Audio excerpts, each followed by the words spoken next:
Hello everyone, my name is Ankur Singh. I'm from Ludhiana, Punjab. I have done my B.Tech in PCTE Institute of Engineering and Technology, which is located in Ludhiana itself.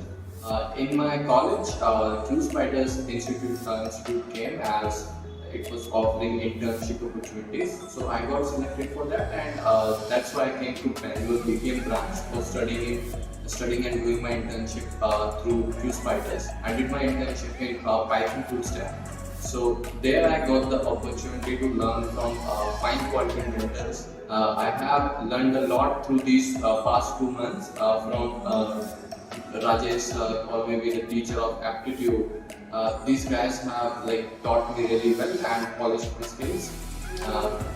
Rajesh sir has believed in my ability, and he gave me the opportunity to get the interview for one of the companies. It was my first interview through Pyspiders, and I cracked the interview. It was about Python and AI basics.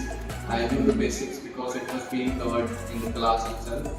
So I got shortlisted. My overall experience here was quite good enough. That was all about me and my experience in Pyspiders and Pyspiders. So yeah, thank you for your time.